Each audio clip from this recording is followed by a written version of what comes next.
Há 118 anos, dois visionários se juntaram para criar a primeira escola de comércio do Brasil. De lá para cá, a FECAP não parou de juntar. Juntamos sonhos, somamos esforços, aproximamos talentos e empresas. Juntamos quem é diferente, unimos fronteiras, colecionamos conquistas. Somamos conhecimento, unimos a tradição e o novo. Juntos, misturados, conectados. O que nos junta vai além do espaço físico da sala de aula. O que nos une é o espírito alvarista de trabalho em equipe, cooperação e inovação. Estar junto é ter alguém com quem contar. Estar junto é ter alguém para nos incentivar. Junte-se a nós. Juntos, iremos cada vez mais longe. Na FECAP, a gente realiza juntos.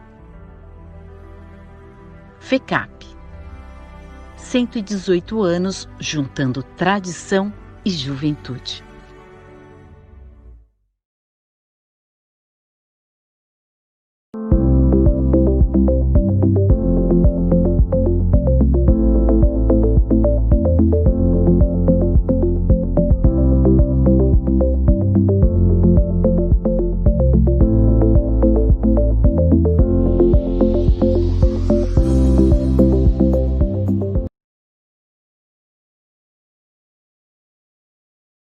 Sejam todos muito bem-vindos a essa quarta aula da nossa jornada das finanças pessoais. Sou o professor Márcio Wu e eu, juntamente com a Nayara da São, juntamente com o pessoal da São Jovem, né, temos muito orgulho da jornada das finanças pessoais. Nessa quarta aula de hoje, vamos falar sobre carreiras no mercado financeiro, as perspectivas, as certificações. Então, para falar sobre isso, eu vou chamar a nossa parceira, né, a Nayara, da São Jovem. Além da Nayara, vão estar conosco hoje o Daniel Dambima, vão também estar a Juliana, da One Investimentos, e a Ingrid, da Fintech Linker. E, por fim, hoje temos uma novidade para todos vocês. Eu, particularmente, fiquei muito feliz por poder realmente ter isso, né? Eu, juntamente com todos aqui, ficamos muito felizes por ter essa possibilidade de trazer hoje, né, a linguagem de Libras para dentro das jornadas, da jornada. Então, quem vai fazer a tradução em Libras é o Vinícius, que é o nosso aluno aqui da FECAP. Vinícius, muito obrigado. Gente, falando sobre com isso, né, apresentando já todos, eu deixo vocês agora um ótimo evento, tirem todas as suas dúvidas, aproveitem de todo o conhecimento que esses convidados incríveis têm aqui para oferecer hoje para todos vocês. Ótimo evento, obrigado. Obrigada, professor. Primeiro, eu queria realmente agradecer ao Vinícius, ele contou aqui para a gente nos bastidores que ele é que procurou, né, o pessoal da FECAP, enfim, os professores, e se dispôs a traduzir aí para Libras esse evento. Eu estou muito, muito, muito feliz, eu acho super importante, eu acho que deveria ser quase obrigatório, né, em todos os cursos a gente ter isso, porque realmente inclusão é isso, né, a gente conseguir que todo mundo participe. Então, parabéns aí, Vinícius, mesmo, por, enfim, ter se disposto aí a estar com a gente aqui hoje e que muitas outras pessoas possam assistir também. E agora eu vou apresentar rapidinho os nossos convidados aí, que eu também não quero tomar muito tempo deles, a gente quer falar bastante aí. Acho que é uma aula bem importante de carreira, a gente entra aí na metade do curso, vai sair já passada a metade do curso. E para falar com a gente, vou chamar a Ingrid Bart. A Ingrid, ela é fundadora da Fintech Linker. Ela tem uma trajetória aí no mercado financeiro, vai poder comentar um pouco sobre como que é a carreira empreendedora no mercado financeiro, que acredito que tem a gente aí interessado. Também o Daniel Miller, eu acho que eu falei certo o sobrenome dele. Ele é gerente de certificação e educação continuada da Ambima. Então, não apenas trabalha aí com o mercado financeiro, mas também pode dar para a gente informações sobre certificações certificações que são importantes para quem quer trabalhar nessa área, aí principalmente em bancos, né? Acho que ele pode também esclarecer um pouco melhor como que é carreira no mercado bancário. E, enfim, acho que fica aberta, já quero deixar aberto o chat aí do YouTube para vocês já mandarem as dúvidas. E, por fim, não menos importante, obviamente, a Juliana Leohart, não sei se eu falei certo também, mas ela é assessora de investimento da One, a One Investimentos é parceira do AJ, tem ajudado a gente aí, apoiado bastante o AJ para a gente fazer esse tipo de evento, e a Juliana vai trazer uma visão aí também de quem está no mercado financeiro e quem está fazendo assessoria financeira, né, para investimentos. E a gente sabe que essa é uma área bem interessante, uma área super em ascensão, para quem está saindo do mercado da faculdade agora, para quem está querendo estágio, é uma área bem interessante. Então, eu queria começar pedindo para vocês se apresentarem um pouco e contar a trajetória de vocês, falando por que vocês, né, foram parar aí no mercado financeiro. Ingrid, queria começar contigo. Olá, bom, muito obrigada pelo convite, é sempre um privilégio poder contar um pouco da nossa história, não só empreendedora, mas também de carreira e tentar inspirar mais pessoas, porque a gente sempre precisa de pessoas boas interessadas no mercado financeiro. Eu fiz economia na faculdade, depois eu fiz engenharia civil, mas eu nunca atuei como engenheira, sempre foi mercado financeiro. No comecinho, quando eu estava decidindo ali o que eu queria fazer, eu sempre gostei bastante de falar, e todo mundo que acha que gosta de falar, acha que tem que trabalhar com comunicação, né? Alguma carreira ligada à comunicação. E na época do colegial, quando a gente estava decidindo o que a gente ia fazer, eu peguei um boom muito grande de marketing, de publicidade, de profissões ligadas muito à comunicação de uma maneira geral, até design estava começando naquela época. E eu nunca quis alguma coisa ligada à publicidade, por exemplo. Eu gostava de comunicação da parte de jornalismo. E só que eu gostava do jornalismo, mas eu gostava de uma parte muito específica do jornalismo, que era jornalismo econômico. E eu tenho uma prima que fez publicidade, ela fez uma pós em economia, administração, e ela tinha uma matéria de economia. E uma vez eu estava na casa dela, a gente conversava bastante, e eu fui ver a matéria de economia, fichário, né, gente, sou dessa época. Fui lá ver o fichário dela e tinha essa matéria economia, e eu lembro até hoje, tinha um gráfico assim, ela fez publicidade, então ela desenhava super bem, então tinha um gráfico desenhado de oferta e demanda, e aí eu pedi para ela me explicar o que era aquilo, e ela começou a me explicar um pouco dessa matéria que ela tinha tido, que era economia mesmo, né, e eu sempre achava que economia era muito mais ligada a números, e no colegial, em especial, eu não gostava muito da matéria, só que ela me explicou que, na verdade, não, era uma ciência social, né? É uma ciência ligada a humanidades, que tem, obviamente, um suporte de matemática para metodologias e tal, mas que, na verdade, tinha muito mais a ver com o humano, com comportamento humano, com ciências humanas de uma maneira geral. Resumidamente, fiquei super apaixonada. Aí, quando eu prestei a faculdade, eu prestei primeiro economia, depois jornalismo, mas eu passei em economia, fiz economia. E aí, estudando muito economia, eu sempre tive certeza que eu queria mercado financeiro, assim, certeza absoluta, pela dinâmica. Eu sou super hiperativa, eu gosto dessa dinâmica do mercado financeiro, que é realmente muito dinâmico, não é brincadeira. E eu tinha certeza que eu queria mercado financeiro, mas até então eu não sabia qual era a vertical, vamos falar dessa forma, do mercado financeiro, porque também eu estava aprendendo que o mercado financeiro ele é super amplo, não é só banco, não é só investimento, não é só um produto financeiro, então são muitos caminhos possíveis. E aí, nessa época, coincidiu, assim, de eu conseguir um estágio, até antes da própria aula da faculdade começar no primeiro ano, na Caixa Econômica Federal. Eu era estagiária, e aprendi muito lá, principalmente de gente, né, que eu acho que em qualquer carreira que você siga, você tem que gostar de pessoas. E aí foi uma sequência, uma atrás da outra. Eu saí da Caixa Econômica, porque eu só podia ficar 6 meses, porque não era concursado. E aí fui para o Santander, fiquei quase 4 anos no Santander, depois saí, fui para o JP Morgan, fiquei quase uma década no JP Morgan. Então, basicamente, eu não sei. Em alguma área específica ou você também migrou bastante dentro desses Sim, lugares? migrei bastante.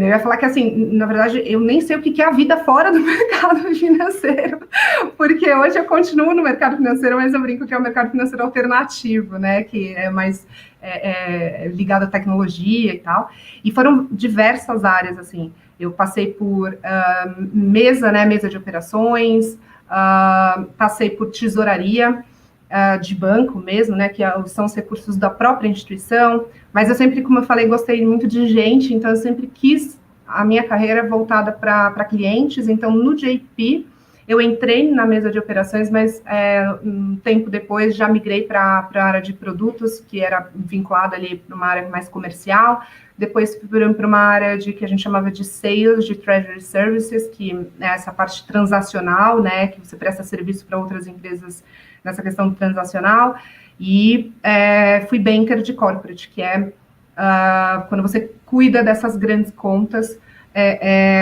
que também eu adoro, né? Essa parte de relação, de novo, que eu gosto muito do mercado financeiro.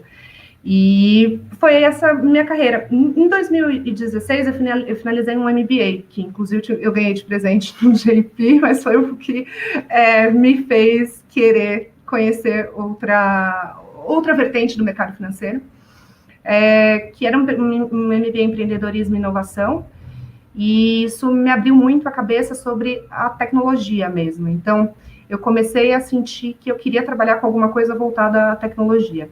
Eu não tinha certeza absoluta do que eu queria, mas eu sabia que aquele modelo que eu já vinha trabalhando há bastante tempo, eu queria pivotar. E foi quando eu fiquei um tempo viajando, fiz um mini sabático pela Ásia. Eu brinco que não existe país interior, gente, é só para vender pacote de viagem. Você volta até um pouco mais perturbada, mas ali foi mais um tempo para mim, porque como eu estava numa toada muito grande, como eu falei, o mercado financeiro ele é muito pesado, dinâmico, você tem que estar assim, muito envolvido. Quando eu voltei, eu já comecei a trabalhar em fintech, que foi no começo de 2017, aí fui para uma, que hoje é uma grande fintech, mas na época era pequenininha, que foi a Leon Pagamentos, fui para criar a área de pessoa jurídica, e aí eu falo que eu gostei tanto da brincadeira que eu decidi fundar uma fintech, que é um banco digital para pessoas jurídicas, para resolver o problema da pequena e média empresa no Brasil, que foi um problema que eu me apaixonei bastante. Confesso que quando você está dentro de uma grande instituição, bancos tradicionais, você acredita que está todo mundo muito bem servido no mercado financeiro, porque o Brasil tem um mercado financeiro muito robusto, né? Muito regulado, muito robusto, o papel do Banco Central é excepcional, mas a gente precisa desenvolver mais essa questão de inclusão. Educação financeira, inclusão, e quando eu saí, a minha bolha estourou nesse sentido. E foi muito por causa disso que eu decidi empreender no mercado financeiro, que agora é possível através de uma startup de serviços financeiros, que é o que a gente chama de fintech. Legal, depois a gente vai explorar um pouco melhor aí o que você tem passado, né? Gil, e queria saber de você, assim, a sua trajetória, e se desde a faculdade você já sabia que você queria trabalhar no mercado financeiro, trabalhar com investimentos, ou foi algo que foi acontecendo, né? Legal. Nai, primeiro, obrigada pelo convite, em nome da One Investimentos. Sobre minha trajetória, assim, até é engraçado relembrar como é que aconteceu, né, por que eu fui para a área de ciências econômicas. Quando era muito criança, eu já quis ser professora de música, até por gostar da minha professora, eu já quis ter uma banca de jornal, e aí, por fim, eu quis ser presidente, para vocês terem uma ideia. Então, a vontade de ser presidente é porque eu queria entender por que tinha tanta desigualdade no mundo, porque não pega dinheiro e dá para todo mundo um pouco, né? Então, eu sempre tive essas dúvidas, isso levou, né, influenciou também na decisão de fazer ciências econômicas. Em casa também eu tenho o meu pai, ele sempre trabalhou em mercado financeiro, então ele era mais voltado para a parte de ações. Ele trabalhou no Pregão Viva Voz, então toda aquela loucura, ia visitar ele quando a gente era super pequeno, então já tive contato desde o início, naqueles telões, assim, de ação, subir, descer, aquela loucura do dia a dia do mercado financeiro que a gente vê em filme, né? E aí, depois, na faculdade, na PUC, eu sempre gostei muito de macroeconomia, então, acho que já diz bastante onde estava indo a minha trajetória. E aí, assim, as coisas foram acontecendo desde o início da faculdade, então, desde 2013, eu estou no mercado de trabalho. O meu primeiro emprego, inclusive, foi na Ambima. Eu trabalhava... E aí, assim, era muito legal, porque eu participava de comitês e os executivos que participavam desses comitês são os banqueiros, então, de grandes instituições. Então, eu estava lá perdida, assim, estagiária, não sabia de nada. Eu lembro das primeiras discussões sobre até LCI, LCA, regulamentação. Então, assim, precisava fazer ata, eu não sabia como que eu ia fazer. E aí, depois, assim, de muito aprendizado na Ambima, que eu era bem crua, né, de conhecimento, eu acabei recebendo uma proposta para ir para o Itaú. Então, aí eu acabei indo para a área na parte da WMS, do ELF, lá dentro, que é o mercado de capitais, mais focado na parte de investidores não residentes e focado mais na parte de produtos.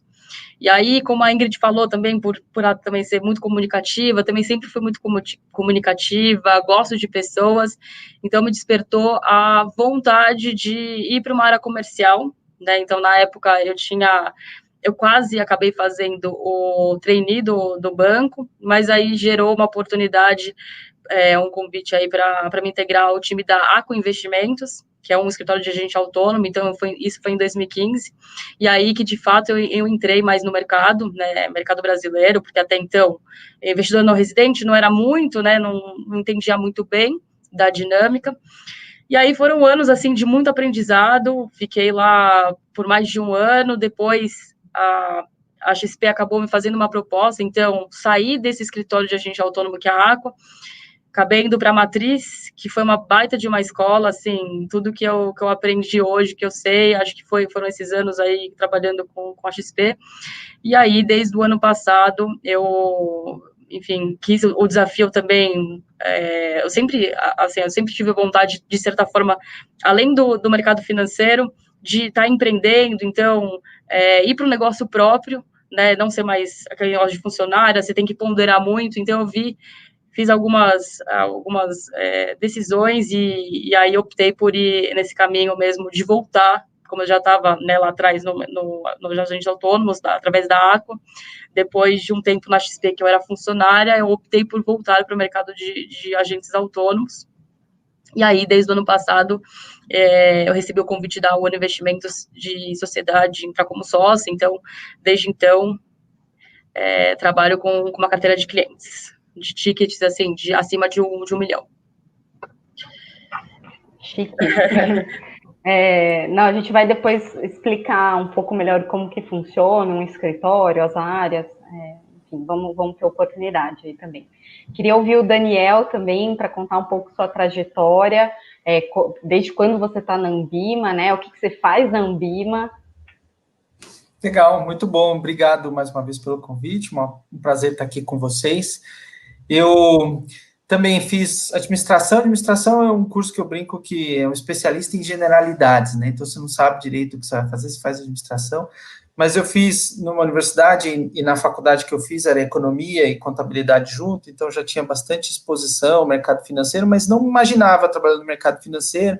Fiz estágio em algumas outras indústrias, Dupont, Pirelli, fiz estágio também na própria Universidade de São Paulo, lá na época, com pesquisa, na área de gestão de pessoas, e aí eu estava fazendo programas de trainee, na época entrei num trainee que era de um banco que nem existe mais, era o Bank Boston, foi comprado pelo Itaú, foi comprado pelo Bank of America, depois pelo Itaú, por vários outros, e E aí eu entrei na área de recursos humanos, eu era trainee, aí ficava um ano naqueles programas tradicionais de trainee, aprendia tudo, inclusive a ser banker, né?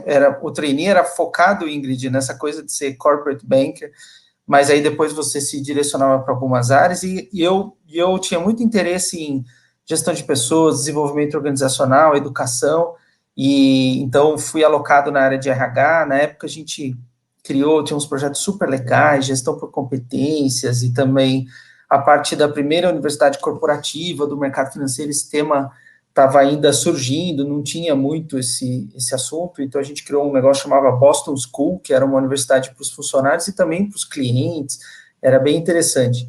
Aí eu fiquei uma boa parte da minha carreira lá, aprendendo o ofício também, entendendo o que é trabalhar num banco grande, comercial, estrangeiro, todas as áreas envolvidas, mas sempre na área de desenvolvimento organizacional, gestão de performance. E aí o banco foi comprado pelo Itaú, eu fui para o Itaú, também fui um dos primeiros funcionários que fui lá, também para montar modelo de avaliação, entender melhor o que era a dinâmica, também de varejo, um bancão de varejo, que era o Itaú na época. Depois eu fui tocar o RH de um banco médio, que tinha acabado de abrir capital, que é o Banco Pine, e na época era um banco mais de consignado e também middle market, e estava começando a entrar no corporate. Hoje já mudou bastante o modelo de negócio. Então, eu cuidei dessa área de RH. Foi interessante para entender a dinâmica de um banco. Imagina, tinha trabalhado em um banco estrangeiro, global, aí depois um grande bancão de varejo, como o Itaú, antes ainda do Unibanco. Depois trabalhar num banco familiar, que tinha aberto capital, mas familiar, uma outra modelo. E aí veio a crise de 2008, e na época surgiu uma oportunidade de eu ir para a Bolsa, então para a antiga BMF Bovespa, e tinha acabado de ter a fusão da própria BMF com a Bovespa. Também fui para cuidar da parte de desenvolvimento organizacional, nova cultura dessa nova Bolsa que estava surgindo. Foi bem interessante ver toda a transformação de uma entidade mutualizada, que era a Bolsa, uma espécie de um clube de corretores, para uma estrutura com fins lucrativos. E depois de um tempo lá, surgiu a oportunidade de eu assumir uma área que depois foi, talvez muitos de vocês já tenham ouvido falar, que era o Instituto Educacional da Bolsa, o Instituto Educacional BMF Bovespa. E aí que o bichinho da educação financeira me pegou, e eu comecei a entender melhor a importância disso, e para o Brasil. Aí eu assumi essa atividade, aí eu comecei a me envolver com o Comitê Nacional de Educação Financeira, com atividades para... virei conselheiro da Associação Nacional de Educação Financeira, do grupo consultivo da CVM, e comecei a me envolver mais com esse mundo e com a educação de mercado, e aí fiquei lá até um pouco depois da fusão com a CETIP, e depois surgiu a oportunidade de eu vir para a Ambima, onde eu continuo trabalhando na mesma toada. A Ambima e a B3 são parceiros nessa linha de educação financeira, e só que agora mais focado para a educação de profissionais de mercado. Não cuido da educação do investidor, mas dos nossos profissionais certificados, da educação continuada desses profissionais, que a gente pode bater mais um papo sobre isso, porque tem tudo a ver com carreiras no mercado financeiro. Sim, com certeza, queremos, né, todas essas informações. Queria voltar para a Ingrid agora, é a hora dos detalhes aí. Por que você, né, você começou a empreender? Como que foi começar a empreender? Que oportunidades você enxergou ali? Você já estava dentro de algumas startups, né? Você já tinha passado por algumas. O que você viu ali que te despertou e como foram esses primeiros passos? Assim, o storytelling poderia ser mais bonito, tá? Não existe glamour, mas, né? na verdade... Quero que você seja sincera. Mas foi sem querer. É legal isso, né? Os alunos, né? As pessoas entenderem qual que é a real. Sim. E assim, olhando para trás, obviamente que, olhando a minha trajetória, tem um racional, mas quando eu estava vivendo o momento, foi, assim, bastante emocional. Eu achei que eu nunca tivesse o perfil empreendedor, tá? Sendo totalmente transparente, assim. Quando eu saí do JP, que eu falei que eu queria trabalhar com tecnologia, ainda assim queria aquela questão mais CLT, então eu ficava insegura, sendo totalmente transparente, com esse novo modelo de negócio que tem um risco adicional, né? Porque empreender é sempre risco. E aí eu fui trabalhar num empreendimento, mas não foi como CLT, foi como PJ, que é o regime normalmente que as startups elas trabalham nesse primeiro momento. Eu, querendo ou não, era funcionária, mas dentro de um ambiente que alguém estava empreendendo. Que normalmente são os fundadores das startups e tal. E eu aprendi demais, assim, primeiro que o choque cultural é muito grande, eu achei que eu ia morrer, porque não tinha processo, e eu sempre gostei muito de processo, confesso. E numa startup as coisas são diferentes, são mais rápidas. Eu acho que um dos primeiros choques que eu tive foi, cadê a área de back-office? Quem trabalha em banco, em instituição financeira, sabe que tem uma área de back-office super grande, com alguns processos muito bem estabelecidos. E aí eu lembro de ter perguntado para uma das pessoas, cadê a área de back-office? Não tem. Mas como não tem uma área? Não, é a área de tecnologia. Então, foram alguns choques, assim, positivos até, né, que me fizeram aprender bastante sobre esse ecossistema de startups de uma maneira geral, né, não só de fintech, mas dessa estrutura, desse novo modelo de negócio.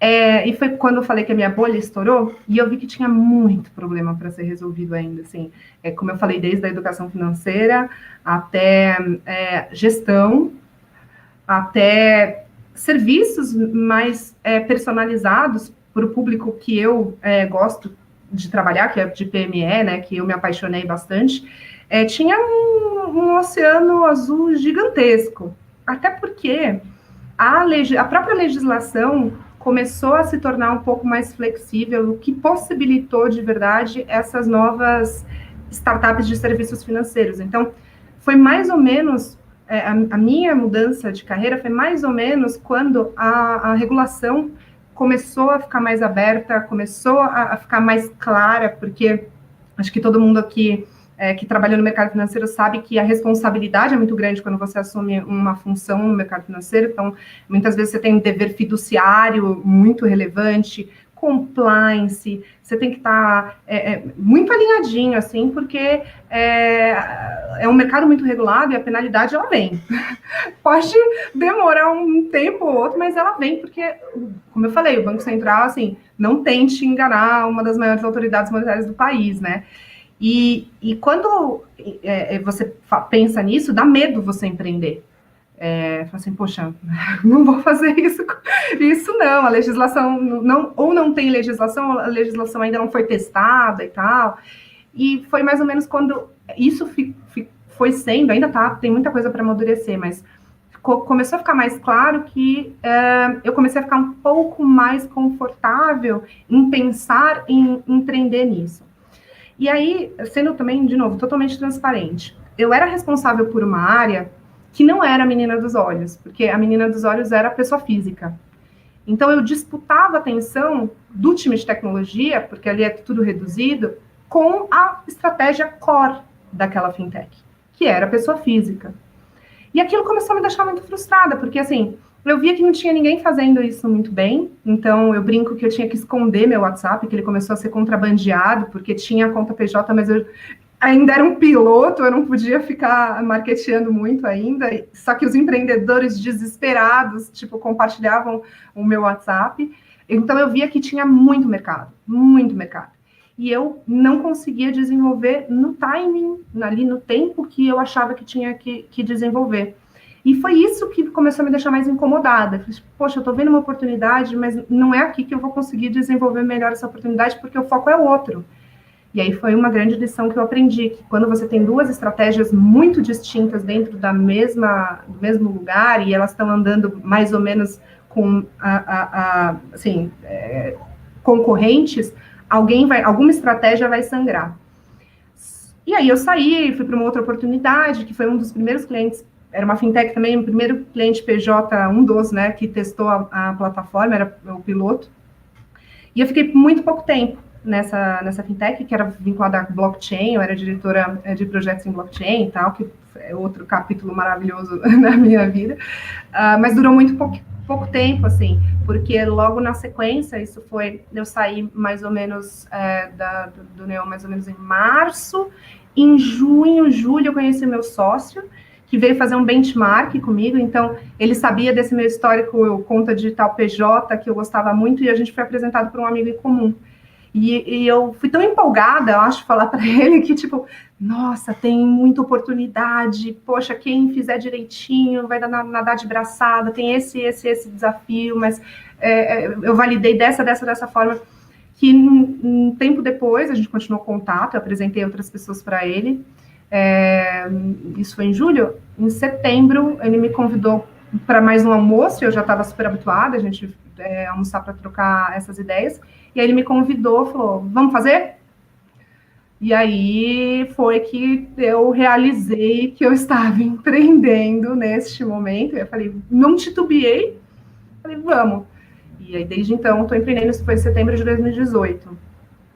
Então, assim, hoje é engraçado, eu não penso mais, pelo menos por enquanto, né, eu não penso mais numa carreira corporativa. Eu adoro o que eu faço e olhando muito para o meu perfil, assim, eu não sei se eu faria outra coisa na minha vida, sabe? Eu me identifico muito com o empreendedorismo. É muito difícil, assim. É outro nível de preocupação, porque quando você está no corporativo, você tem todos os desafios do dia a dia, mas assim, você vem para casa, né? Depois tá tudo bem, acaba, encerra ali o dia a dia. No dia seguinte você acorda e vai. O dinheiro pinga, né? Todo mês. Magicamente. E você não deve, muitas vezes não tem o seu CPF, né? Porque ali vinculado a um contrato social, porque é uma pequena empresa, independente de ser startup ou não. E agora, assim, as preocupações, elas são completamente diferentes, assim, tudo, absolutamente tudo, desde operacional, comercial, marketing, gente e pandemia. Então, eu sou uma empreendedora de pandemia, realmente, assim, uma coisa que eu não imaginava, acho que ninguém estava preparado, e que vai te testando muito, sabe? Então, realmente outro viés, e os dois são bons, mas é perfil mesmo, é você gostar dessa adrenalina, porque é basicamente uma adrenalina. Opa, estava mudo.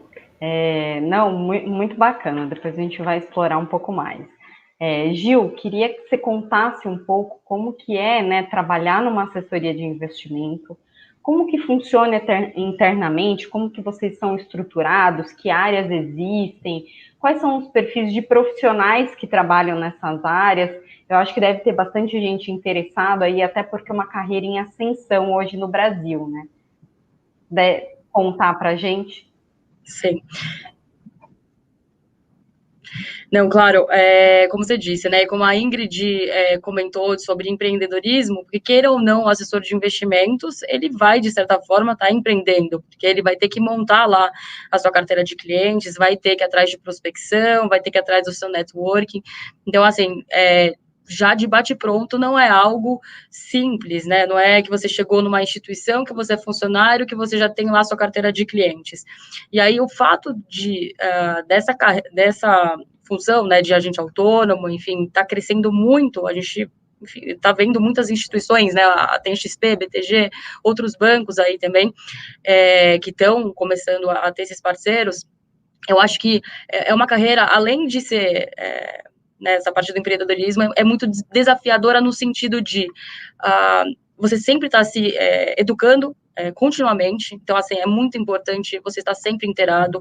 O mercado, como a Ingrid também comentou, ele é muito dinâmico, então, assim, se você não tem a informação fácil para passar também para o seu cliente, isso é um segundo ponto a ser ressaltado, que você precisa ser didático, né, porque traduzir o economês não é simples, né, não adianta chegar lá falando sobre curva de juros, ela está invertida, não, porque o DI, enfim, o câmbio estourou, a bolsa, não adianta, a gente tem que tentar traduzir, claro, tem clientes e clientes, né, mas a maioria a gente vê que realmente a gente precisa traduzir uma linguagem mais fácil, né? Então, a questão da educação continuada, essa questão de ser didático e a questão de também gostar de se relacionar com o cliente, né? Eu acho que, no final, e aí, de novo, como é uma profissão que está crescendo muito, a parte do relacionamento com o seu cliente, quando você cria desde o início, independentemente para onde você vá, né, com quem você vai trabalhar, enfim, você consegue fidelizá-lo, né? Então, independentemente, eu acho que o cliente é muito mais do que rentabilidade, é você conhecê-lo pessoalmente, saber sobre a família, e aí trazer soluções para a vida financeira dele como um todo. Em relação à estrutura interna do escritório de agente autônomo, acho que cabe colocar aqui que para a CVM, independentemente da estrutura, isso também vai de escritório para escritório, né? Independentemente para a CVM, todos os sócios, eles precisam ter certificação, serem agentes autônomos. Então, independentemente se você tem um escritório lá que tem uma área de inteligência comercial e operacional, com uma área de marketing, uma área de DHO, uma área de, enfim, comercial, de operações, no final, todo mundo é agente autônomo, todo mundo precisa ter a certificação, né? Então, assim, até em questão de background dos profissionais, eu vou até colocar como exemplo hoje no escritório, a gente, enfim, desde o começo ele foi fundado até por ex-bankers do private, de uma instituição, então todo mundo veio desse meio, né? Foram instituições diferentes, e aí nos seus... E aí todo mundo, enfim, hoje tá lá junto, dando esse suporte de investimento. E você comentou de certificação. Qual que é a certificação exata que tem que ser feita? A certificação obrigatória, né, é a Ancor, né? Então, assim, antes mesmo do profissional ele iniciar as atividades no escritório, ele precisa tirar essa certificação da Ancor.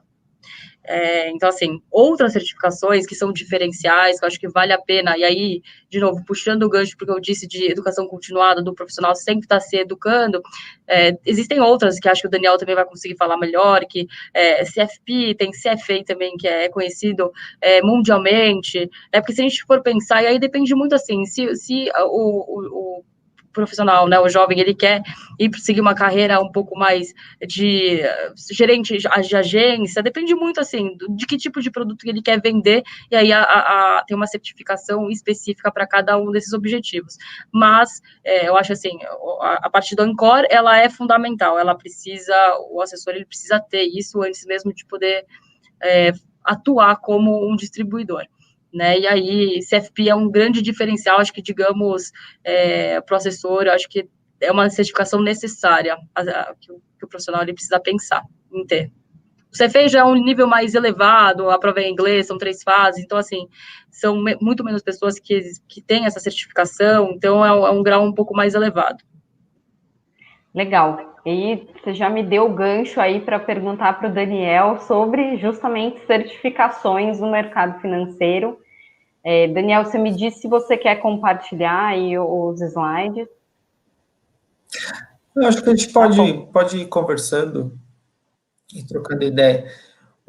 Acho excelente aí a fala da Juliana, porque ela posiciona uma atividade, né, no mercado da indústria de investimentos que tem crescido muito, que é a atividade de distribuição de produtos de investimento. Eu costumo conversar e falar o seguinte: a primeira coisa, antes da certificação, é entender quem você é, que carreira você quer fazer, e quando você olha para o mercado financeiro, olhar, assim, algumas grandes áreas, né? Então, eu quero trabalhar no mercado financeiro. É mercado financeiro mesmo, ou você quer ser um profissional de finanças? Talvez essa é um primeiro olhar, porque um profissional de finanças pode trabalhar no mercado financeiro ou na área financeira de uma empresa não financeira.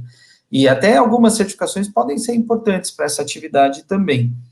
Agora, não, eu quero trabalhar no mercado financeiro mesmo, uma empresa ligada a essa indústria do mercado financeiro. Legal, aí talvez tenham também 2 grandes áreas que a pessoa precisa olhar e entender se ela quer trabalhar numa área de negócio de uma empresa do mercado financeiro ou numa área de apoio.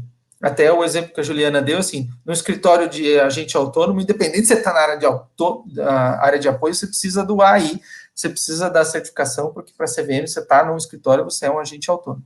Mas, em geral, se você vai trabalhar num banco, você fala assim, eu quero trabalhar numa área de apoio. Uma certificação não é obrigatória para boa parte das áreas de apoio. Agora não, quero trabalhar numa área de negócio. Legal. E aí, na área de negócio, eu vou trabalhar numa atividade mais analítica ou numa atividade mais comercial. Se você vai trabalhar numa atividade comercial, e aí tem muito a ver com o perfil, né? É importante para o jovem, pessoa que está na universidade, olhar assim, um pouco do que a Ingrid já reconheceu na carreira dela lá atrás. Falou assim, não, eu gosto de trabalhar com pessoas, eu gosto... E no caso da Juliana é crucial para a atividade dela hoje, porque ela prospecta, o negócio dela é correr atrás de cliente e manter a carteira, ter esses clientes bem reconhecidos. Então, se você tem um perfil comercial, vai trabalhar com distribuição de produtos de investimento, aí tem uma carreira bem clara em termos de certificação. Então, se você, normalmente, uma das atividades iniciais para uma atividade de distribuição é você trabalhar num grande banco. Ainda no Brasil, a gente tem uma pesquisa na Ambima que chama o raio-x do investidor. E é interessante porque as fintechs, como a Ingrid comentou, estão crescendo muito, os escritórios estão crescendo muito, mas toda vez que a gente pergunta, e é uma pesquisa que a gente faz com o Datafolha, com a população aí toda do Brasil, fala, e aí, quando você vai tomar uma decisão de investimento, com quem você conversa? O pessoal fala, com o gerente de banco. Então, o famoso gerente de banco, ou o cara que vai trabalhar numa plataforma que distribui produtos de investimento, dentre outras atividades. Qual certificação ele precisa?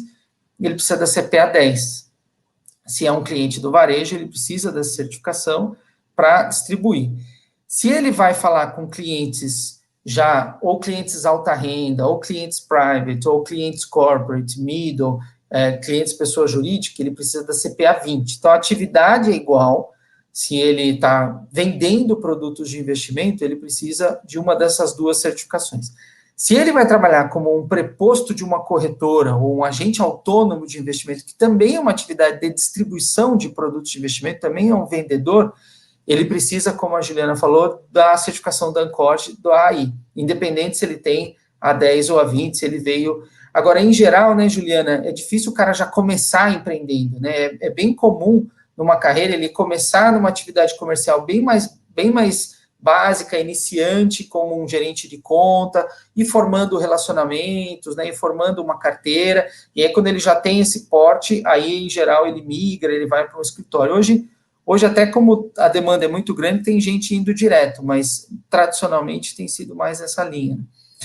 E aí ele faz a CPA 20. O que aconteceu também nos bancos e na atividade dos últimos anos é que se criou uma função dentro dos grandes bancos, que é o especialista em investimento. Porque o gerente de conta, e diferente do agente autônomo, que ele só lida com investimentos, ele tem que lidar com serviços bancários, com financiamento imobiliário, com um monte de problema de crédito, e questões relacionadas a crédito. Então, uma infinidade de questões ao falar com o cliente. Então, o que os grandes bancos de varejo, em geral, fizeram? Eles criaram uma figura que falou assim, não, você só vai cuidar de investimentos. E esse cara, inclusive, ele pode fazer uma coisa que para a CVM, pouca gente sabe, mas nem em teoria o agente autônomo e nem o gerente de banco, eles podem recomendar um produto específico para uma pessoa. Eles não podem fazer uma recomendação específica. Eles podem conversar, explicar os produtos daquela instituição, eles são vendedores, eles têm incentivos comerciais para fazer isso, né, e é normal, e não tem que demonizar essa atividade, né, Juliana? Hoje a gente tem visto o pessoal demonizando, mas não, toda atividade você tem a equipe de vendas, e como todo vendedor, obviamente ele tem incentivos comerciais para vender mais ou vender menos, e é importante que o investidor, ele também conheça essa estrutura do mercado financeiro, porque, obviamente, se você entra numa loja de sapatos, né, você entra lá e entende que tem um vendedor lá que vai querer que você volte lá, que te vendeu o melhor sapato possível, mas ele vai querer que você compre um sapato daquela loja, né, é o objetivo dele.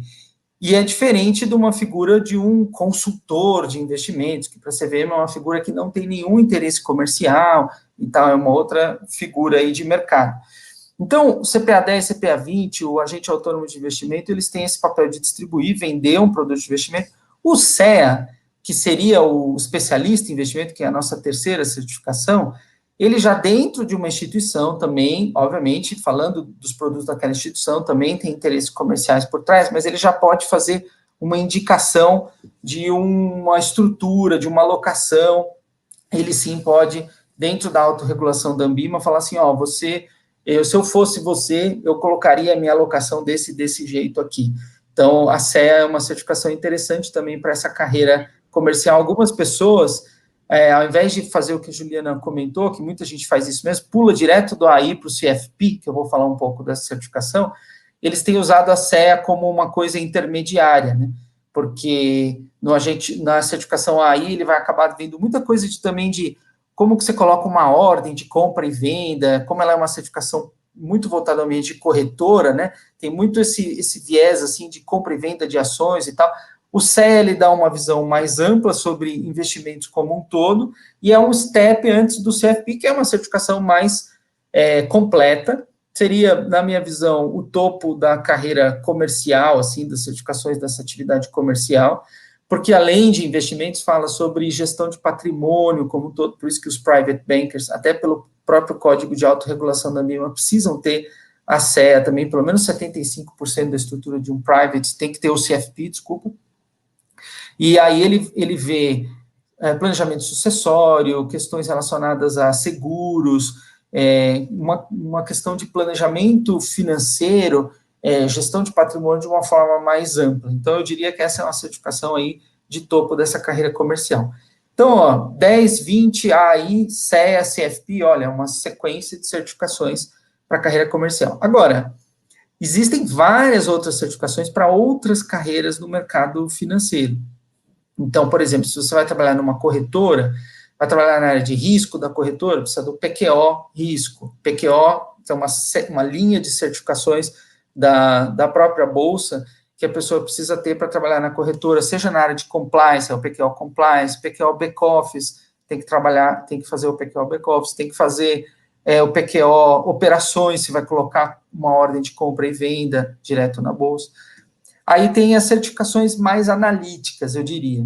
E aí, para uma outra atividade que é muito crucial na indústria de investimento, que está crescendo bastante, que é, por exemplo, fazer gestão de recursos de terceiros. Quem vai cuidar do dinheiro vai ter o mandato do cliente para aí sim tomar a decisão de compra e venda de ativos em nome desse cliente. E a certificação da Anbima para essa atividade é a CGA. Recentemente, a gente remodelou, inclusive, essa certificação para ter uma certificação de entrada para essa atividade. A gente acabou de lançar uma certificação novinha em folha, chamada CFG, que é a certificação de fundamentos em gestão para essa atividade. Porque o que estava acontecendo, a Juliana até comentou sobre o CFA, a gente foi falar com os donos de assets e os gestores de fundos, e a gente falou, e aí, o que você pede para a molecada que está chegando numa asset? Eu peço o CFA. Ou o cara falava, eu peço o CPA 20, que não tem nada a ver para a atividade, ela foi feita para uma atividade comercial, ou ele falava, não, peço o CFA. Só que, como a Juliana bem comentou, é uma certificação, talvez, é a mais completa hoje do mercado financeiro, a gente até brinca que é o padrão ouro do mercado, a gente tem parceria com eles no caso da CGA, só que é uma certificação realmente em 3 etapas, você paga em dólar, eu brinco que é quase uma pós-graduação, o próprio pessoal do CFA estima aí mais ou menos 1.000 horas de estudo para a pessoa concluir, e ainda uma taxa de aprovação aí de menos de 15% dentre todos os que começam. Então, não é algo que é uma certificação de entrada para a atividade. Então, a gente criou a CFG justamente nessa linha. Se você está mirando uma atividade mais analítica, quer trabalhar numa área de research, de análise de mercado, quer trabalhar numa área de risco de asset, de trading mesmo, quer comprar e vender, a cara de execução de mercado, a CFG é a certificação inicial para essa atividade e ela é obrigatória para quem quer concluir a CGA, que aí sim é para quem vai fazer gestão de recursos de terceiros, ou a CGE, que é a certificação nova também que a gente criou para quem vai fazer gestão de fundos estruturados, de fundos imobiliários, FDICs e FIPs. Então, uma sopa de letrinhas aí para a turma, mas a gente pode ir destrinchando essa sopa aí ao longo da conversa, se o pessoal quiser. Eu quero até, acho que tem até a CNPI, exato, bem lembrado, né, que ela de analista, né, os analistas técnicos. Exatamente, para quem quer recomendar um papel, precisa, inclusive também por uma regulação da própria CVM, ter o CNPI, ou seja, a pessoa que vai falar assim, compre Petrobras, a pessoa que vai dizer isso, ela precisa ter uma certificação que é voltada para isso, para análise fundamentalista ou análise técnica. CNPI clássico é só análise fundamentalista, ou seja, entender uma empresa e a estrutura daquela empresa e os relatórios daquela empresa, ou para quem faz análise técnica, que é entender os gráficos, entender o preço de mercado, e aí é o CNPI-T para fazer essa análise. Isso até é importante, porque às vezes tem muitos clientes que falam, Juliana, mas o que você recomenda, né? Então, eu, como agente autônomo, não posso fazer uma recomendação, eu faço distribuição. Então, eu entendo basicamente qual que é o perfil do cliente, né? E faço a tradução para o que a gente tem na indústria, né? Enfim, em questão de produtos, e faço a apresentação para que o cliente ele tenha esse leque de opções, né? Porque a gente vive recebendo aí questionamento de cliente, principalmente em relação à ação, o que compra, o que vende. Então, o agente autônomo ele não pode, por legislação, fazer qualquer tipo de recomendação. Isso é importante dizer. Não, muito legal. A gente já recebeu algumas perguntas aí sobre isso.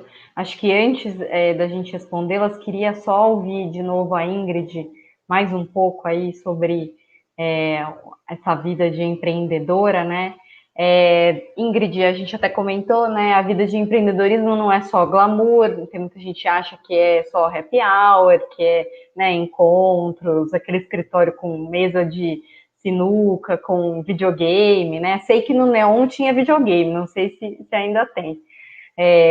Mas queria que você contasse para a gente o lado bom, né? O que você acha de legal, assim, o que pode atrair, né, esses jovens, e também os desafios, né, de se empreender. A gente já falou um pouco sobre isso, mas se você puder entrar um pouco mais no detalhe, aí até misturando um pouco com o que vocês já estão fazendo hoje na Linker. Claro. É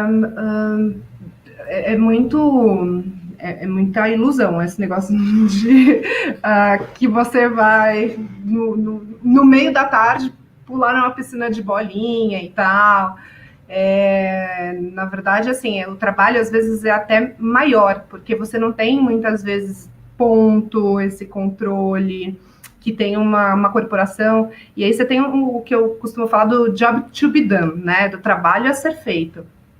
O lado positivo disso é quem gosta, quem almeja trabalhar num pouco mais de liberdade, não no sentido das distrações, de piscina de bolinha, videogame, mas em fazer a gestão do seu tempo, a gestão do seu trabalho, é um lugar excelente. Porque eu trabalhei em banco grande, acho que todo mundo que trabalha em banco grande conhece essa expressão do FaceTime. Você tem que cumprir a hora, muitas vezes, e não cumprir o trabalho, fazer o que tem que ser feito. E eu, às vezes, já sofri muito com isso, porque eu sempre fui, como eu falei, hiperativa, muito rapidinha, de fazer várias coisas ao mesmo tempo. É o meu perfil esse. Acho que é um pouco Por isso que eu falo que eu caí no empreendedorismo por acaso, mas acho que não. Jornalismo também, você estuda bem jornalismo econômico. Cada um tem... Nunca é tarde, né? Acho que sim, não sei. Tem que ter talento também, às vezes, para escrever o que acontece, porque, né, é desafiador. Mas eu acho que essa questão, como eu falei, por exemplo, eu terminava as coisas, as atividades muito rápido, mas eu não podia ir embora até dar o meu horário, sabe? E eu nunca gostei muito disso, porque você muitas vezes não era medido pelas suas entregas, né? Você era medido também ali pela sua jornada, pelo seu horário, quem que sai mais tarde, você sabe que, poxa, não está entregando. Dentro de uma empresa, numa pequena empresa, primeiro que tem muito menos disso, né, do FaceTime, assim, quase não existe, porque as entregas, elas são muito claras e você consegue medir pelas entregas, principalmente quando você fala de pequena empresa de tecnologia, que tem todas as metodologias ágeis para você conseguir medir isso de maneira mais assertiva. Então, quem gosta desse estilo de, poxa, eu gosto de programar no meio da noite, ou então eu vou resolver aquelas pendências no horário do meu almoço, ou então depois das 9, esse tipo de liberdade, para quem gosta, para quem se identifica, é muito bom. O lado negativo é que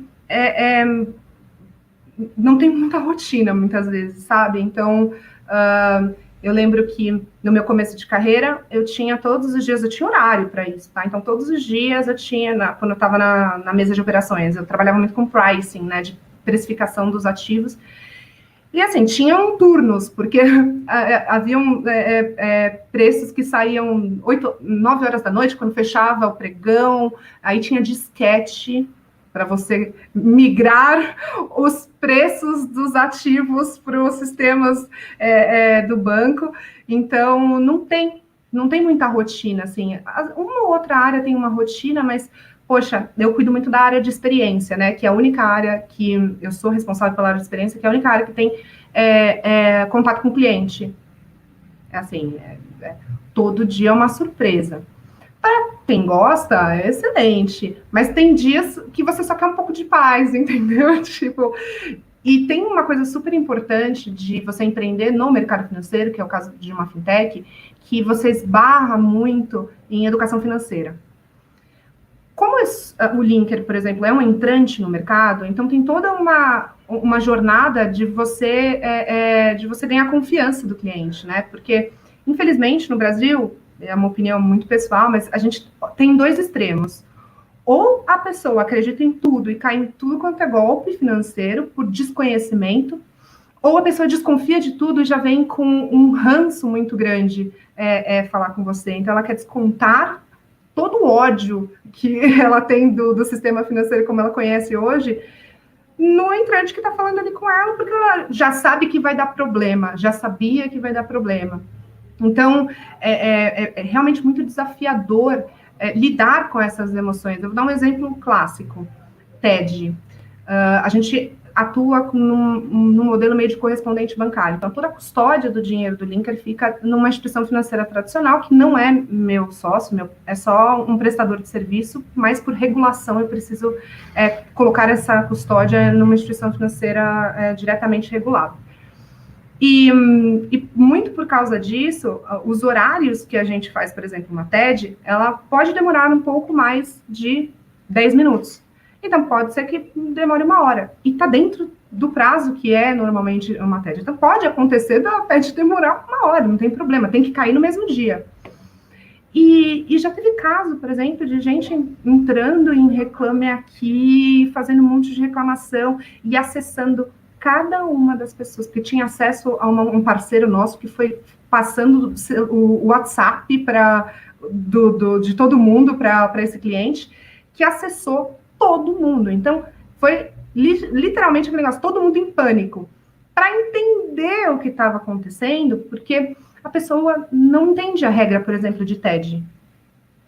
E isso acontece. Aí ela não sabe, por exemplo, se ela fez um DOC, se foi uma TED, ela não tem esse discernimento. E educação financeira... E agora tem a Pix, né, para ajudar e a complicar. Isso que eu ia falar. Open Banking, né? Então, as coisas básicas, então, por exemplo, tem a questão de investimento, que tem muita gente que fala assim, olha, não entendo, então não vou entrar nisso, porque fica lá super receoso. Mas, além da parte de investimentos, tem toda uma educação financeira bancária, de como funciona mesmo o sistema financeiro, que ainda precisa ser passado, melhorar, as pessoas precisam se interessar por isso, porque a gente, no final do dia, sofre muito por as pessoas não entenderem e acharem que, putz, sumiram com o meu dinheiro e tal. Então, isso é uma coisa que realmente é desafiador, você tem que gostar muito do que você faz, muito de cliente, para acalmar, explicar. É educação financeira todos os dias, explicar como é que funciona, pegar na mão mesmo. E a gente está falando de uma empresa de tecnologia, no meu caso, né? Sistema de finanças, né? De serviços financeiros, mas no final de uma empresa de tecnologia. E é muito incongruente, às vezes, quando você pensa, né? Tipo, como assim uma empresa de tecnologia, mas eu preciso de um ser humano? E aí vem uma outra coisa que também é super importante para quem quer entrar nesse mercado de empreendedorismo, tecnologia. O fato, muitas vezes, de não ter um humano não significa que não precisa ser humanizado. E é realmente muito importante a gente pensar isso em tecnologia para pensar na experiência mesmo. Então, eu não preciso de um ser humano o tempo todo fazendo tudo dentro do LinkedIn, porque a gente é uma empresa de tecnologia. Mas humanizar essa relação, entender, respeitar essas dúvidas e explicar, e isso é uma tendência positiva, né? Então, é mais difícil no começo, com certeza, mas aí vem uma curva uma ascensão muito positiva, e essa é a minha esperança. Legal, queria aproveitar e te fazer uma outra pergunta, Ingrid, e a mesma pergunta para a Juliana, que é sobre crescimento dentro, no caso de uma startup e dentro de um escritório, né? Como que funciona? Tem uma carreira? Dá para crescer? Como que é, né? Ingrid, se você puder aproveitar aí que você já está com a palavra. Eu vou fazer uma comparação muito pessoal também, tá? Eu acho que é mais fácil crescer dentro de uma instituição menor. Aí, seja ela uma startup ou uma instituição financeira menor, tá? Mas quanto menor a instituição, se você está fazendo um bom trabalho, se tem oportunidade, né, está crescendo, né, de uma pequena instituição que tende a crescer, né? O seu trabalho aparece mais, você muitas vezes conversa direto com o fundador, que é um profissional também que está lá trabalhando, então aparece um pouco mais. Mas como são empresas que são entrantes, muitas vezes, né, que estão formando a sua cultura, muitas vezes não tem um plano de carreira. Então, parece que é incongruente, mas na verdade assim, dá para você crescer, mas não espere um plano de carreira, que alguém chegue para você, como às vezes acontece dentro de uma instituição maior, uma grande corporação, e falou, olha, o próximo passo é esse aqui. Tradicionalmente, o próximo passo é esse, passa por esse e tal. Então, acho que é um pouco disso. Legal. Gil, sei que os escritórios são muito, como que eu posso dizer, travados, até por questões de legislação, né? Tem que ser todo mundo sócio, enfim.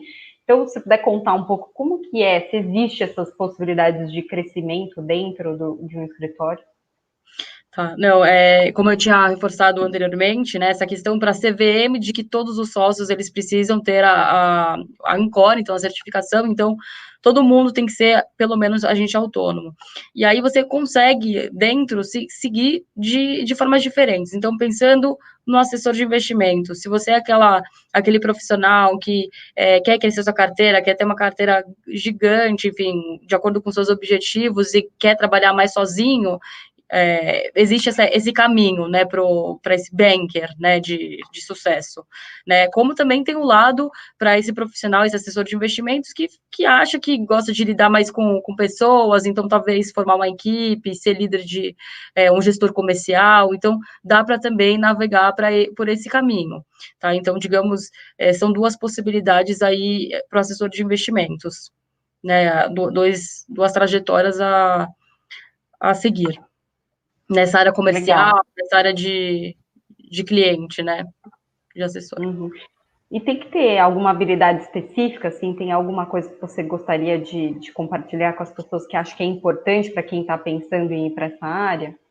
Sim, eu recebo assim, muitos questionamentos, né? Acho que tem muita gente que tem dúvida se para ser um assessor de sucesso você precisa já ter todas as habilidades, né? Então, se você é uma pessoa mais não tão comercial, se isso de fato pode ser ou não aprimorado. Então, assim, claro que para um assessor de sucesso, eu acho que tem que ter uma combinação de dois, né? Então, você precisa ser um comercial, porque você a todo momento vai tratar com o cliente, você vai ter que ter esse contato do dia a dia, como também você vai ter que ter a parte de analítica, de estar sempre aprendendo. Então, o que eu venho falando aqui nessa live, de estar sempre tendo a educação contínua, então, estar disposto a aprender. Então, acho que se for dar um conselho, seria algo nessa linha de, se você é alguém que, puxa, pense em empreender de certa forma, né, a partir para esse desafio, estar sempre disposto a estar com uma aprendizagem aí contínua,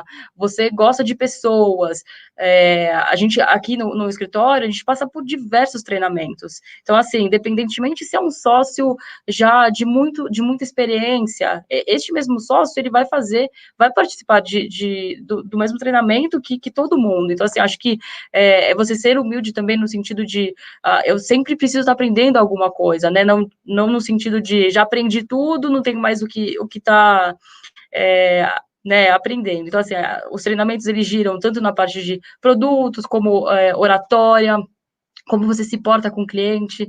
A gente também tem algumas coisas na linha de quebra de gelo e também, assim, pegar assuntos no sentido de aprender sobre vinhos, aprender sobre um pouco mais sobre esporte, viagem. Então, acho que isso também é muito importante, né? Porque, de novo, o cliente, por mais que ele deixe lá, ele vai confiar, ele já está confiando em você, está colocando o patrimônio dele. Muitas vezes os clientes, eles colocam todo o dinheiro na sua mão, né? E você já tem toda essa responsabilidade em cima disso. E aí também essa parte de conhecê-lo, né, na vida profissional, que é o que vai te fidelizar aí a sua vida inteira. Ele não te larga, assim, independentemente para onde você vá, ele vai tá indo contigo. Legal. E até a Vitória fez uma pergunta na hora que você estava falando sobre a certificação, né, de agente autônomo. Quanto tempo tem que estudar para a prova, se preparar? É uma prova difícil? Acho que assim, essa é uma resposta assim, que vai depender muito de pessoa para pessoa, né? Então, eu, como já venho de alguns anos de mercado financeiro, já vivi, já trabalhei com isso, então, para mim, foi algo mais simples. Eu não despendi muito tempo estudando para a prova. Então, foi algo assim, eu já fiz, me inscrevi e no mesmo mês eu fiz, e graças a Deus eu passei. Mas assim, isso vai depender de pessoa para pessoa. Eu acho que né, o conselho é sempre estar estudando um pouquinho por dia, e aí acho que até o Daniel ele pode dar essa orientação melhor para você, Vitória, mas eu acho que te falar que, assim, puxa, eu no meu caso foi de uma forma, mas eu conheço pessoas que foi de outra forma, né, assim, porque não é uma prova simples, né, você precisa sentar e estudar. São conceitos, né, tem lá algumas regrinhas, não é tão, vou para a prova sem fazer nada e vai na sorte, não é bem assim. Muita legislação também, né? Oi? Muito legislação. Muita legislação. E quem gosta de mercado financeiro, só complementando, assim, gosta dos produtos, quem é de relacionamento gosta de relacionamento. E aí é uma prova técnica, né? Então, muita gente pode cair naquilo que acha que não é importante, que, exatamente, por exemplo, pode ser essa parte de manipulação. Então, é só uma coisa que eu tirei também, fui obrigada a ter a certificação, e eu lembro, na época, o pessoal falando, não, vai ser fácil, tá? E um monte de gente tendo que refazer, exatamente por causa dessas regrinhas de regulação. Porque você tem que, na prova da Ancor, você, além dos tópicos de mercado de capitais, enfim, intermediários financeiros, mercado financeiro, sistema, enfim, tem a parte de ética e você tem a parte da legislação de agente autônomo. Então, e a prova, ela não é barata, né? A gente está falando de R$500, se eu não me engano, acho que é R$500. Então, assim, acho que é algo a não se descartar, é sentar mesmo, estudar. E, enfim, acho que o Daniel consegue dar um pouco mais de informação, algum conselho. Daniel, sua hora de brilhar aí e falar um pouco mais na prática, como que é mais difícil. Se tiver uma escadinha aí de quais certificações são mais fáceis, mais difíceis, para ajudar o pessoal a se encaixar aí em tudo isso. Legal, até vi que teve alguns comentários, pessoal, mas que monte de sigla, não estou entendendo nada e tal, que é normal, né? Nesse processo, é por isso que a gente está aqui mesmo, para tentar ajudar nessas siglas, que é difícil mesmo. E tem muita sigla além das certificações do mercado financeiro. O mercado financeiro adora a sigla, tá, gente? Faz parte da carreira passar por isso. Olha, a CPA 10, ela acabou virando a porta de entrada do mercado financeiro. Então, ela é a certificação assim, mais introdutória e mais abrangente. A gente tem relatos, ela foi criada para essa atividade de distribuição, mas a gente tem relatos de outros setores que precisam hoje da CPA 10. Então, você quer trabalhar numa cooperativa de crédito, nem é um associado da Ambima hoje, por exemplo, mas como distribuir produtos de investimento, elas, até pelo nome cooperativas de crédito, nem foram também originalmente pensadas pensando em investimento, mas hoje as pessoas distribuem investimentos, uma cooperativa precisa da CPA 10. Quer trabalhar num RPPS, num fundo de prefeitura, o pessoal pede a CPA 10. Às vezes vai trabalhar, como eu comentei, numa área financeira, na área de controladoria de uma indústria. pessoal pergunta, você tem alguma certificação? Tem CPA 10? Aí, então, às vezes é um diferencial. Então, hoje a gente tem por volta de 400 mil pessoas que já passaram na CPA 10. Então, é uma certificação bem introdutória. E aí, na linha do que a Juliana falou, para quem não conhece nada de mercado financeiro, apesar dela ser introdutória, precisa estudar. Qual o primeiro passo? Baixar o programa detalhado. Eu tenho visto muita gente que vai numa escola preparatória, começa a baixar, tem muito vídeo gratuito da CPA 10 hoje no mercado. A gente tem uma apostila gratuita direto da própria Ambima. Então, o que eu sugeriria como primeiro passo vamos ver o que a entidade certificadora, ela pede. Então, deixa eu entrar, se eu vou tirar o AI, tem que entrar no site da Ancord e ver o que a entidade certificadora pede. Não vai direto nos vídeos do YouTube, porque você pode se perder no seu plano de estudo. Depois vá para os vídeos do YouTube que são gratuitos, que tem coisa de qualidade, tem coisa de não tão qualidade. Mas primeiro entre no site da entidade certificadora e veja quais são os tópicos que vão cair. E aí faça uma rápida autoavaliação desses tópicos. A Juliana provavelmente fez isso, que ela olhou e falou assim, isso aqui eu sei, isso aqui eu sei, isso aqui eu sei. Opa, isso aqui eu preciso relembrar, que é um pouco do que vocês estavam comentando, né, de legislação. Por mais que eu seja um profissional experiente no mercado, às vezes tem algumas coisas da autorregulação da Ambima, da legislação que eu preciso relembrar, ou às vezes até estudar.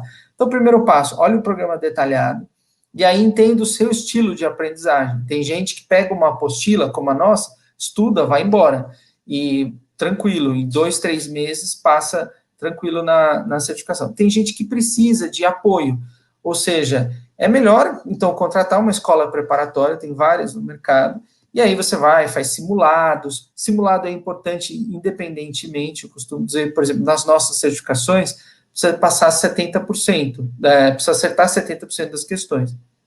E aí, o ideal é que você vá fazendo um simulado, e quando você estiver no 80%, 90%, aí sim você marca a sua prova, porque aí você treino é treino, jogo é jogo. Quando a pessoa vai para a prova, às vezes ela fica mais nervosa, e a gente ainda tem, por exemplo, na CPA 10 e CPA 20, que são certificações relativamente mais simples, uma taxa de aprovação de 50%. Então, metade das pessoas que vão fazer a prova não passam.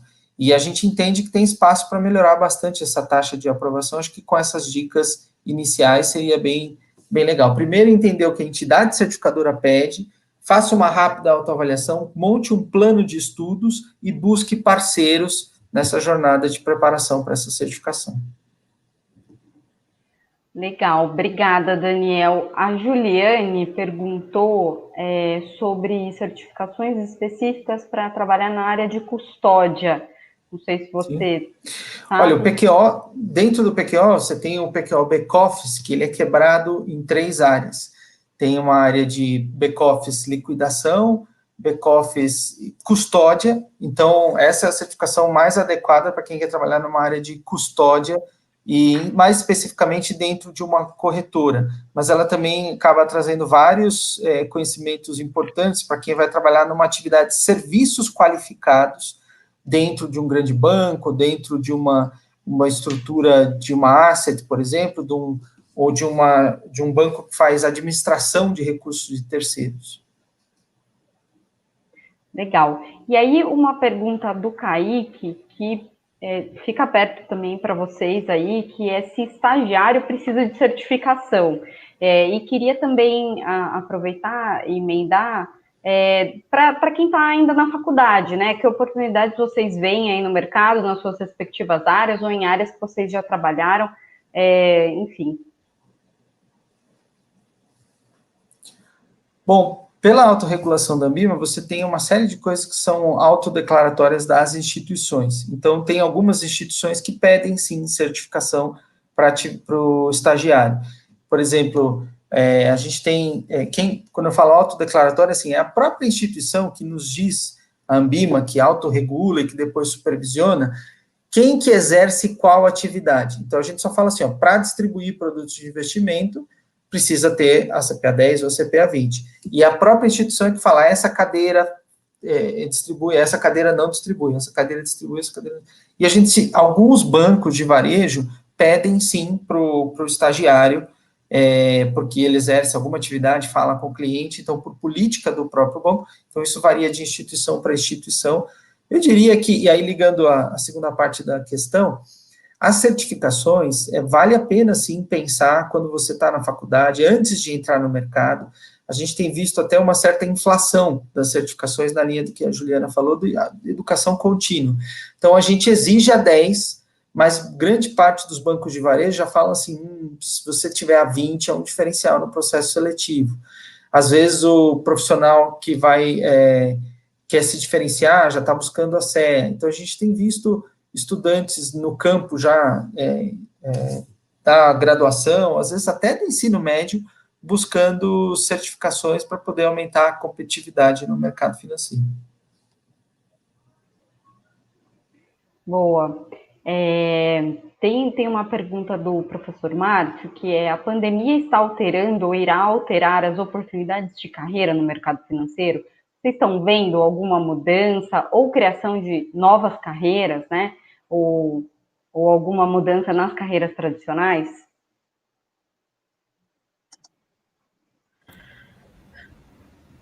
Vou falar do meu lado rapidinho.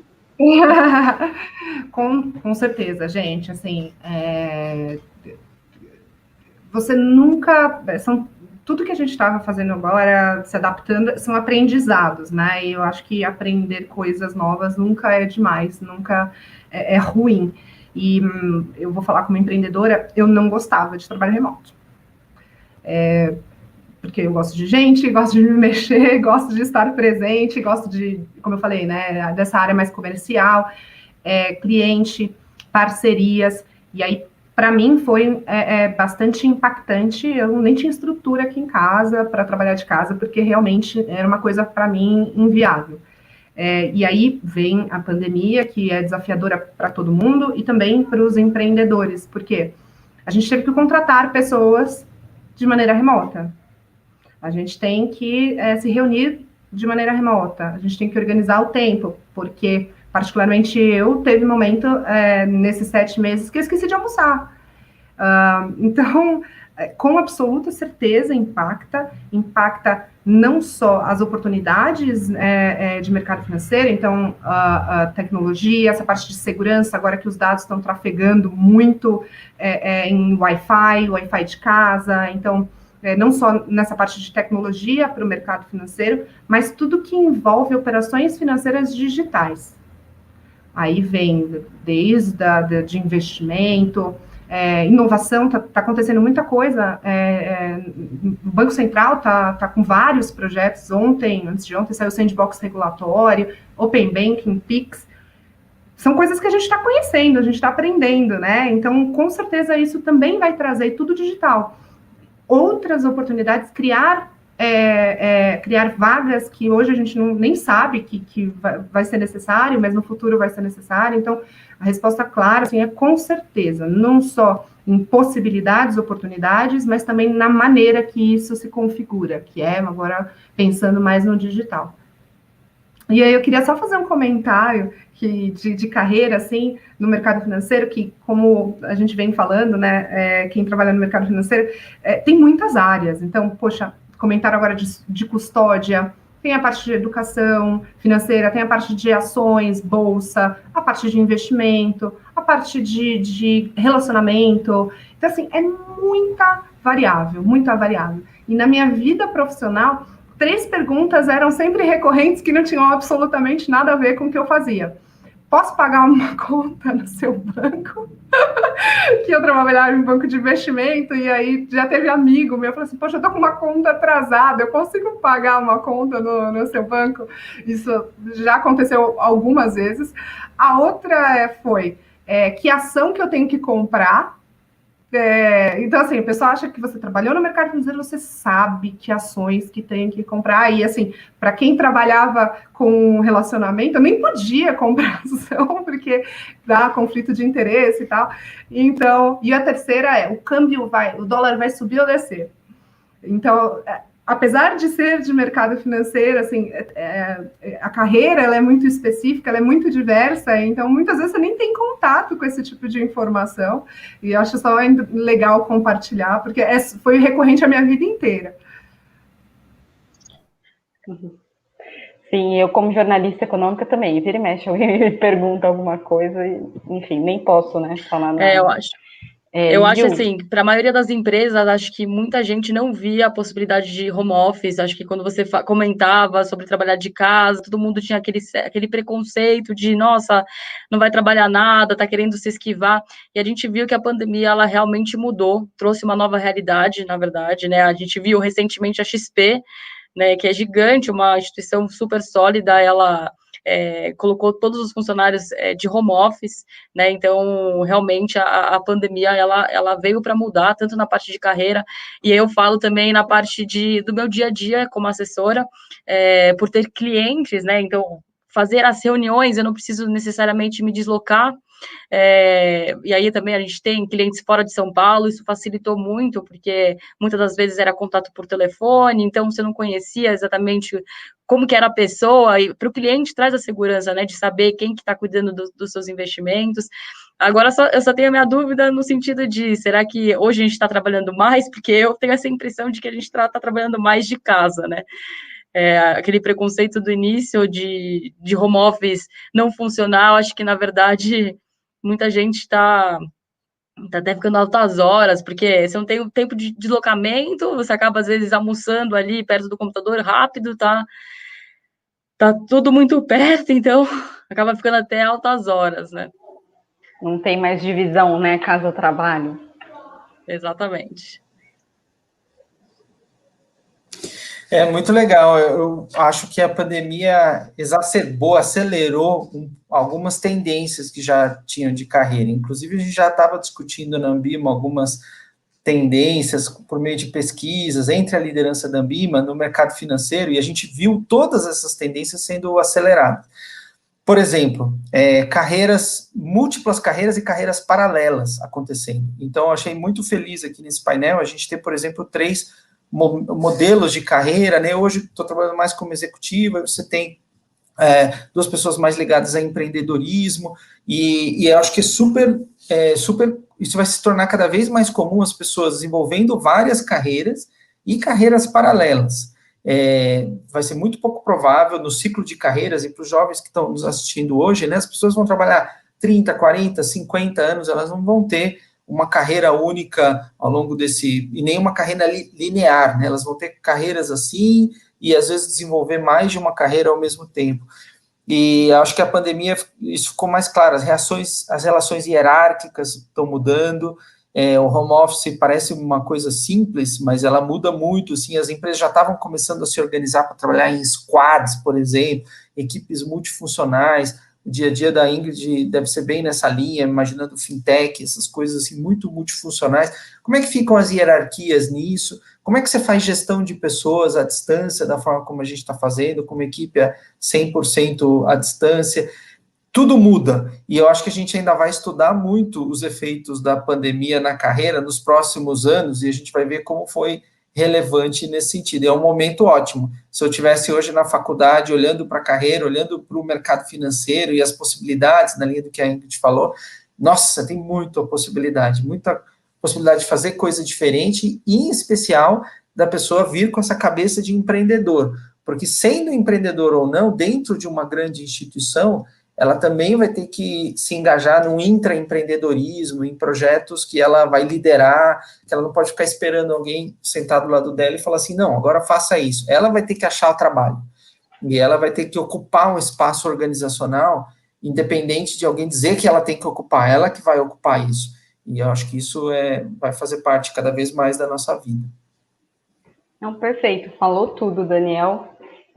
Tem só uma última questão aqui, super rápida, que a gente já estourou o tempo, que é sobre certificações, se tem prazo de validade.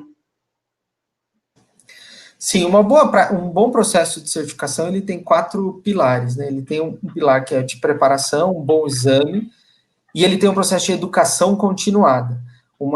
Existem certificações que não têm vencimento, mas uma boa certificação profissional, ela tem vencimento, e tem um processo de educação continuada associado a isso. No caso das certificações da Ambima, se você trabalha numa instituição vinculada aos nossos códigos de melhores práticas, é a cada 5 anos.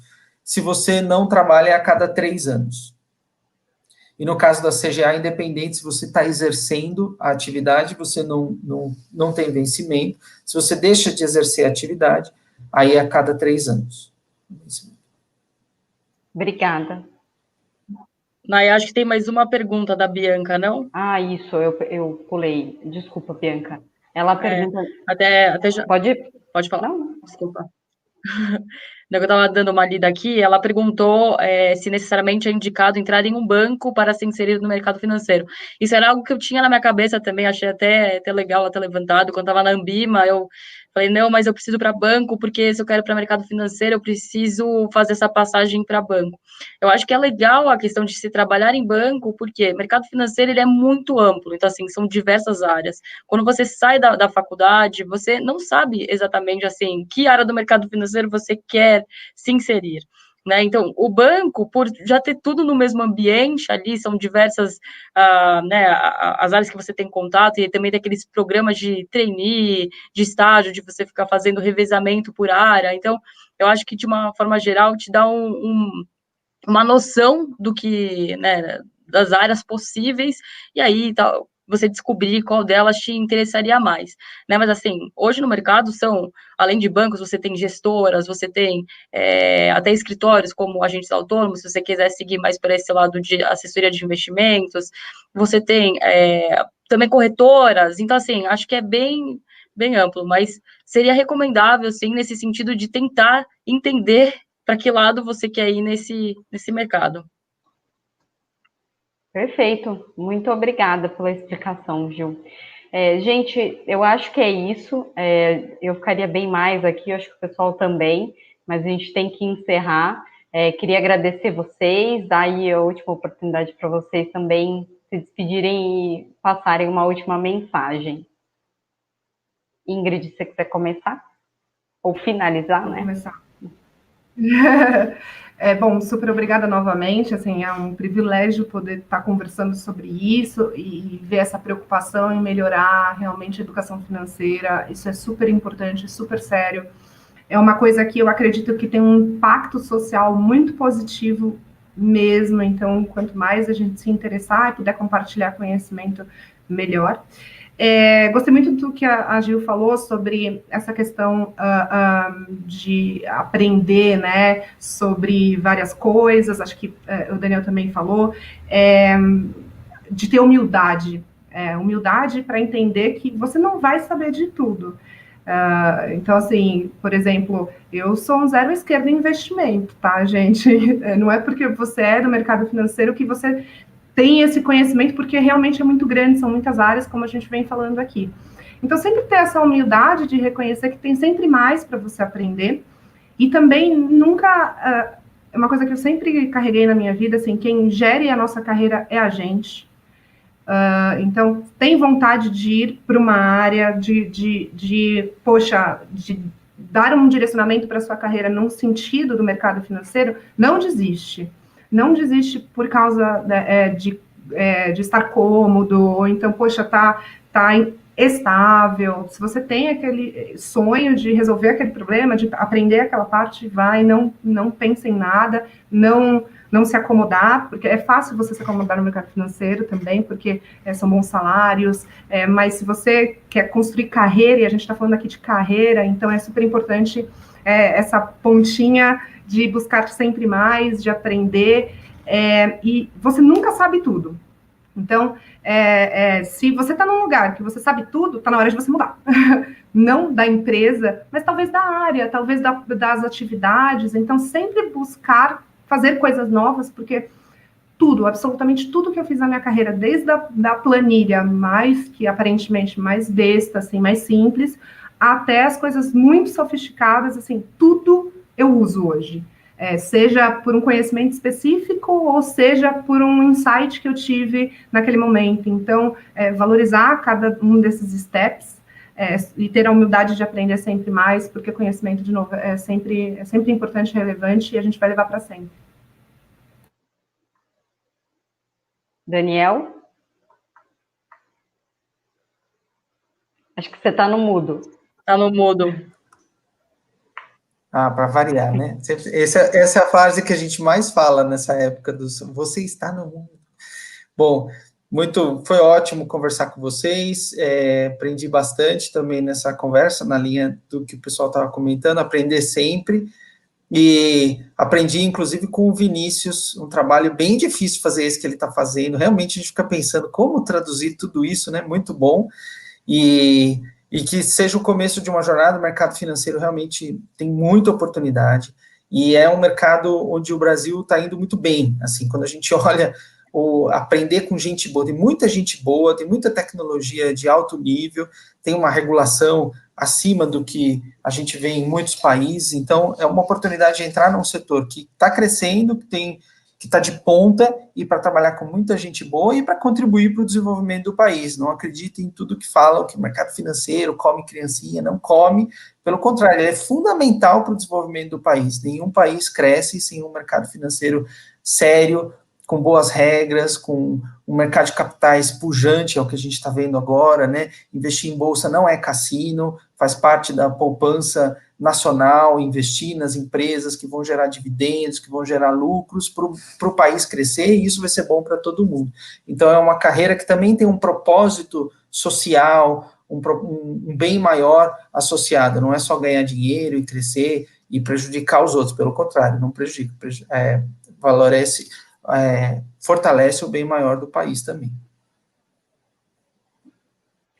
Gil?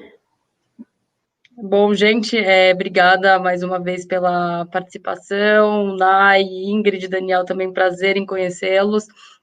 Acho que a Ingrid falou super bem, Daniel, mas se eu posso dar algum conselho, como eu também já falei, eu sou super suspeita em falar da carreira de assessor de investimentos. Eu acho que é uma oportunidade muito promissora daqui para frente. A gente vê, inclusive nos Estados Unidos, que a carreira de Financial Advisor, ela é, assim, é muito conhecida, tem muito assessor lá fora, e assim, eles são tidos como referência. Então, se você for alguém que quer seguir para esse caminho dos investimentos, e aí eu nem falo só investimentos, mas acho que tem um leque de aprendizado nesse mundo.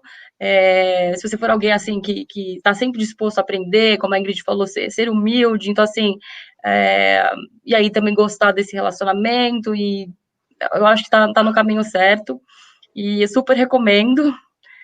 Acho que assim, eu sou apaixonada pelo que eu faço, e não tem, acho que nada mais.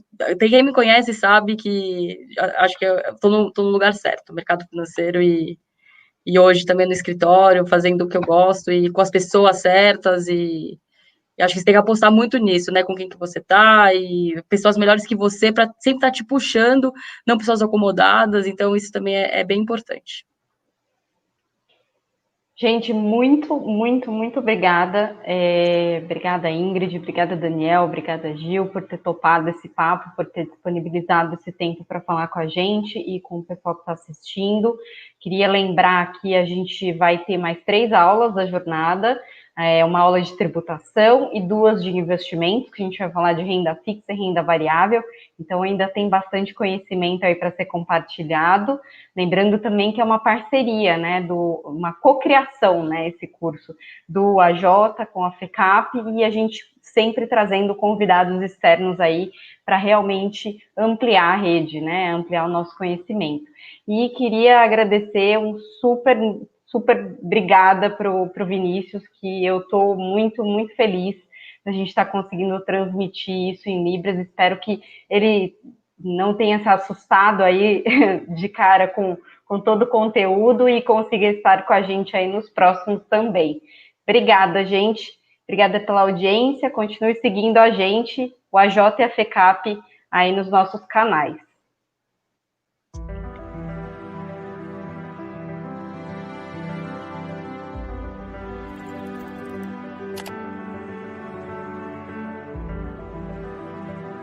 Há 118 anos, 2 visionários se juntaram para criar a primeira escola de comércio do Brasil.